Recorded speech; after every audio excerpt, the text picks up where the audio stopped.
अगर आप एक माइक्रो फूड प्रोसेसिंग की इंडस्ट्री चला रहे हैं तो सरकार आपको दे रही है 10 लाख रुपए तक की सब्सिडी। जी हां दोस्तों, आज मैं आपको बताऊंगा एक ऐसी स्कीम के बारे में कि अगर आप एक माइक्रो यूनिट हैं और आप फूड प्रोसेसिंग में इन्वॉल्व हैं या आप फिर एक नई माइक्रो फूड प्रोसेसिंग इंडस्ट्री लगाना चाहते हैं तो आपको बैंक लोन और साथ में सब्सिडी कैसे मिलेगी, इसकी पूरी जानकारी एक स्कीम है सरकार ने लॉन्च की है उसके द्वारा मैं आज आपको बताऊंगा। दोस्तों, ये जो छोटी फूड प्रोसेसिंग इंडस्ट्रीज हैं इनकी समस्या ये है कि इनमें से ज्यादातर अनऑर्गेनाइज सेक्टर में है। यानी एक अनुमान है कि 25 लाख से ज्यादा यूनिट्स ऐसी हैं जो माइक्रो सेक्टर में चल रही हैं, फूड प्रोसेसिंग करती हैं, लेकिन वो बेचारी अनऑर्गेनाइज सेक्टर में चल रही हैं। यानी उनको जो ऑर्गेनाइज सेक्टर के जो बेनिफिट्स हैं वो नहीं मिल पाते, उनको लोन नहीं मिल पाता, उनको सही तरह से हैंड होल्डिंग नहीं मिल पाती,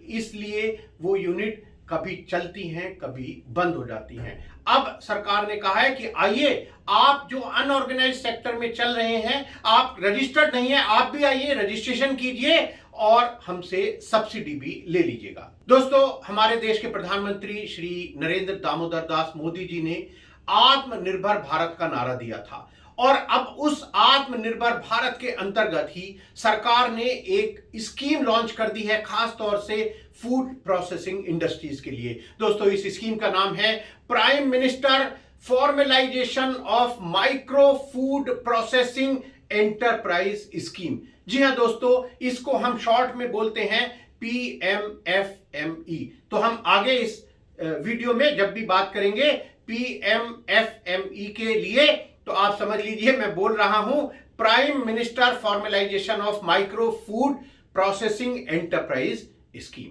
दोस्तों, मैंने आपको कहा था और वादा किया था कि मैं MSME सेक्टर की स्कीम्स तो आपको बताता ही हूं, बहुत जल्द मैं जो फार्मर से रिलेटेड जो स्कीम्स हैं उनके बारे में भी आपको जरूर बताया करूंगा। तो आज का ये जो एपिसोड है ये उसी एक फार्मर्स के लिए जो फूड प्रोसेसिंग इंडस्ट्री चलाते हैं या जो फूड प्रोसेसिंग इंडस्ट्री को लगाने का प्लान कर रहे हैं उनके लिए है। दोस्तों, मैं बताता हूं कि आखिर इस PMFME स्कीम का पर्पस क्या है। दोस्तों, इसका पर्पस है कि जो छोटी यूनिट्स हैं, जो माइक्रो यूनिट्स हैं, फूड प्रोसेसिंग का काम कर रही हैं, किसी तरह उनका अपग्रेडेशन किया जाए, उनको फॉर्मल तरीके में लाया जाए, ये इसका खास मकसद है इस स्कीम का। दोस्तों, यहां इस स्कीम के अंतर्गत आपको फाइनेंशियल सपोर्ट दी जाएगी, आपको टेक्निकल सपोर्ट दी जाएगी और आपकी हैंड होल्डिंग भी की जाएगी। यानी आपकी प्रोजेक्ट रिपोर्ट बनाने में आपकी मदद की जाएगी, आपको बैंक लोन लेने में आपकी मदद की जाएगी, FSSAI का सर्टिफिकेट लेने में आपकी मदद की जाएगी और आपको ट्रेनिंग भी दी जाएगी इस स्कीम के अंतर्गत। दोस्तों, ये जो PMFME स्कीम है इसके अंतर्गत एक खास स्कीम है ODOP। जी हां, वन डिस्ट्रिक्ट वन प्रोडक्ट। आपको याद होगा कि उत्तर प्रदेश सरकार ने, हमारे मुख्यमंत्री श्री योगी जी ने इस ODOP स्कीम को अनाउंस किया था। अब उसकी सफलता देखकर भारत सरकार ने भी कहा कि भाई ये जो ODOP स्कीम यानी वन डिस्ट्रिक्ट वन प्रोडक्ट की स्कीम है, इसको हम पूरे देश में चलाते हैं और खास तौर से माइक्रो फूड प्रोसेसिंग इंडस्ट्रीज के लिए। दोस्तों, यहां सरकार ने कहा है कि देखिए साहब, हमारा देश जो है वो एक कृषि प्रधान देश है और इस देश में जगह जगह बहुत सारी ऐसी पैदावार है, बहुत सारे ऐसे प्रोडक्ट हैं जो वहां के खास प्रोडक्ट माने जाते हैं। जैसे दोस्तों, आपको याद होगा नागपुर के संतरे आते ही हमारे मुंह में पानी आ जाता है, या फिर शिमला या फिर मंडी के सेब देखकर भी हमें लगता है कि हाँ, सेब खाने हैं तो ऐसे ही खाने हैं। कहीं के कोई मिल्क प्रोडक्ट फेमस हैं। इस तरह से हमारे देश के हर स्टेट की हर डिस्ट्रिक्ट में कुछ ना कुछ फूड प्रोडक्ट फेमस है। तो यहां कह दिया है सरकार ने कि देखिए, जो स्टेट गवर्नमेंट है वो डिसाइड कर लें अपने अपनी स्टेट में कि भाई कौन कौन से डिस्ट्रिक्ट में वो किस प्रोडक्ट को इस ODOP स्कीम के अंतर्गत लाना चाहते हैं। दोस्तों, मैं बताता हूं आपको कि जो फाइनेंशियल असिस्टेंस है वो कैसे मिलेगी। दोस्तों, अगर आप एक individual micro food processing unit हैं तब सरकार आपको दे रही है क्रेडिट लिंक कैपिटल सब्सिडी के अंतर्गत 35% of your project cost subsidy के रूप में। दोस्तों इसकी जो अधिकतम राशि है, जो अधिकतम अमाउंट है सब्सिडी का, वो होगा 10 लाख रुपए तक। यानी आप 27-28 लाख रुपए तक का अगर आपका प्रोजेक्ट है दोस्तों, तो आप समझ लीजिए कि 10 लाख रुपए तो उसमें आपको सब्सिडी ही मिल जाएगी।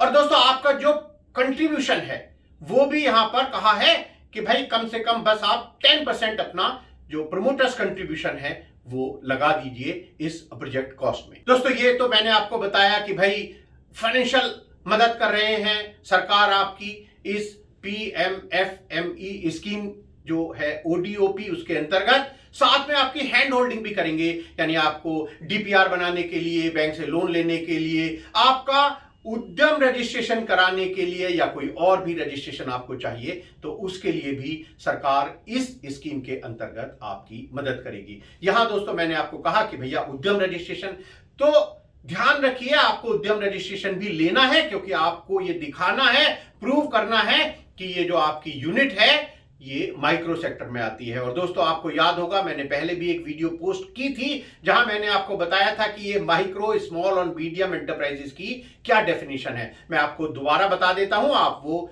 वैसे आई बटन दबाकर वीडियो जरूर देख लीजिएगा। दोस्तों माइक्रो एंटरप्राइजेस वो हैं जहां पर investment in plant and machinery और इक्विपमेंट 1 करोड़ तक है और टर्नओवर 5 करोड़ तक है। आपको ये दोनों कंडीशन कंप्लाई करनी पड़ेगी, तभी आप माइक्रो सेक्टर में आएंगे।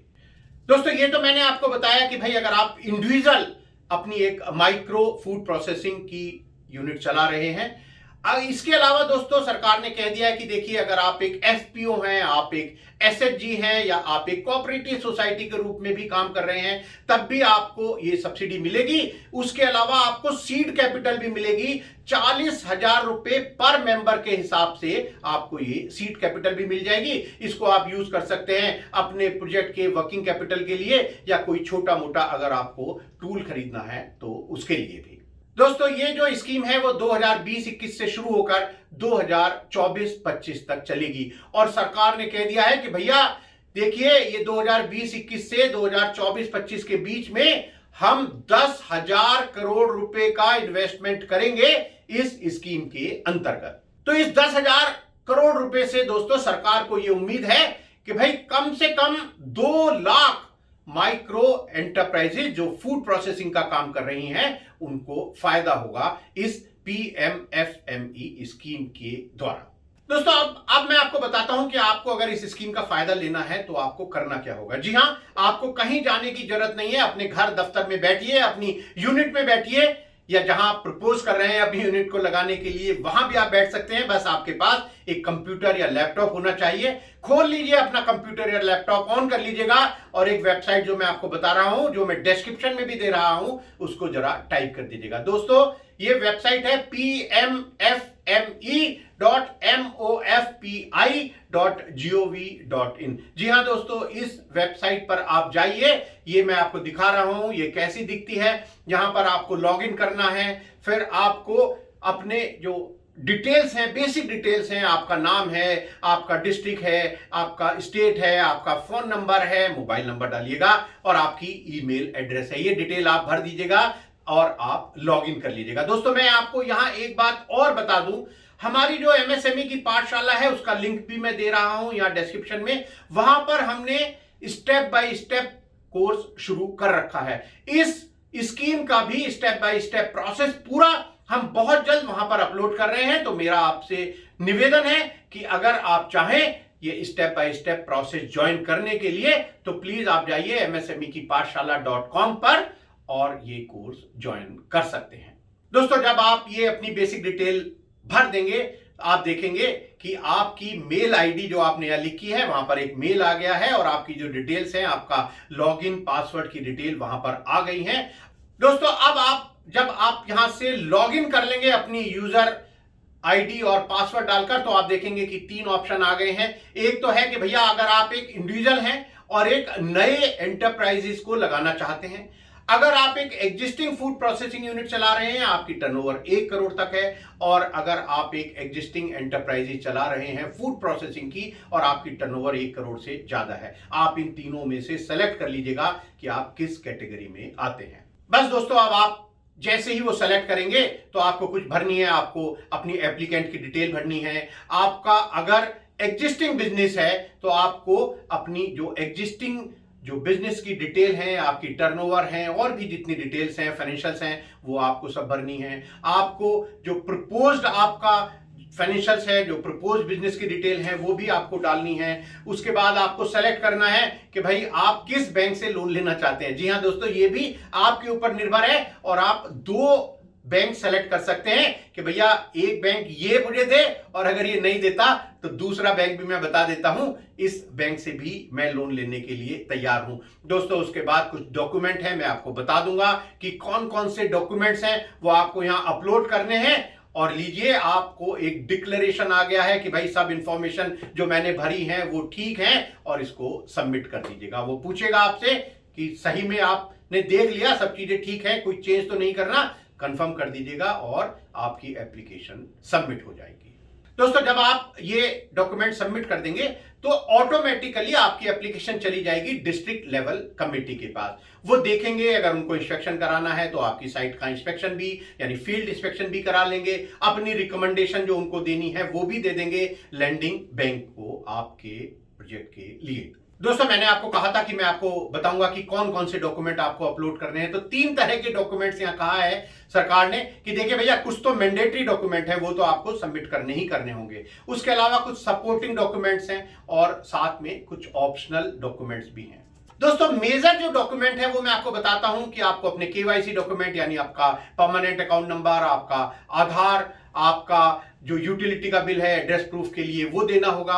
इसके अलावा जहां पर आप अपना प्रोजेक्ट लगाना चाहते हैं उसके लैंड के डॉक्यूमेंट अगर आपके अपने नाम में है तो वो, और अगर आपने इसको लीज पर लेना है या लीज पर ले रखा है तो उसके लीज के जो डॉक्यूमेंट है वो भी आपको देने होंगे यहां इस पोर्टल पर अपलोड कर।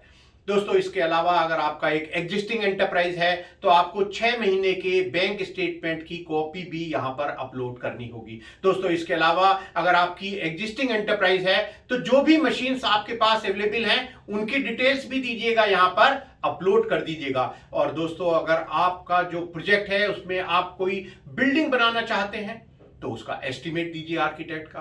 आपको जो मशीन्स खरीदनी है उनकी कोटेशन यहां अपलोड कर दीजिएगा। दोस्तों आपका एग्जिस्टिंग बिजनेस है तो आप अपने बिजनेस की audited balance sheet, income tax की रिटर्न, जीएसटी अगर आपके पास है तो उसकी कॉपी और भी जो आपके बिजनेस से रिलेटेड लाइसेंस रजिस्ट्रेशन है वो भी यहां अपलोड कर दीजिएगा। दोस्तों मैं आपको बस लास्ट में ये और बता देता हूं कि आपको किन बातों का ध्यान रखना है इस स्कीम के लिए अप्लाई करते हुए। एक तो ये कि आपकी जो उम्र है वो 18 साल से ज्यादा होनी चाहिए, कम से कम 8वीं तो आपने पढ़ रखी हो, उसको पास कर रखा हो। आपकी यूनिट में अगर एग्जिस्टिंग है तो 10 वर्कर से ज्यादा नहीं होने चाहिए, क्योंकि दोस्तों ये माइक्रो एंटरप्राइजेस को मदद दे रही है सरकार। और दोस्तों अगर आप एक एग्जिस्टिंग एंटरप्राइज हैं तब तो आप अगर ओटीओपी के अलावा भी किसी प्रोडक्ट में करना चाहते हैं तब भी आपको इस स्कीम का फायदा मिलेगा। लेकिन अगर आप नया अपना कोई प्रोजेक्ट लगाना चाहते हैं तो ध्यान रखिए जो ओडीओपी के अंतर्गत प्रोडक्ट हैं आपको उन्हीं प्रोडक्ट्स के लिए इस स्कीम में फायदा मिल सकता है। दोस्तों ये जो आप अगर इंडिविजुअल करना चाहते हैं तो आप या तो प्रोप्राइटरशिप में या पार्टनरशिप में कर सकते हैं। इसके अलावा जैसे मैंने आपको बताया कि सेल्फ हेल्प ग्रुप हैं या एफपीओ हैं या कोऑपरेटिव सोसाइटी हैं, उसमें भी आप ये लोन और ये जो सब्सिडी है इसके लिए एलिजिबल हैं और आप उसको अप्लाई कर सकते हैं। दोस्तों बहुत जल्द मैं आपको इसी तरह की जो खास तौर से फार्मर से रिलेटेड है, फूड प्रोसेसिंग से रिलेटेड है, इस तरह की और बहुत सारी स्कीम्स आपको बताने बहुत जल्द आ रहा हूं। इसलिए दोस्तों प्लीज आप इस चैनल को लाइक कीजिए, शेयर कीजिए, सब्सक्राइब कीजिए और साथ में इस बेल को भी दबा दीजिए ताकि जैसे ही मैं अपनी वीडियो पोस्ट करूं तुरंत आपके पास नोटिफिकेशन आ जाए। धन्यवाद, नमस्कार।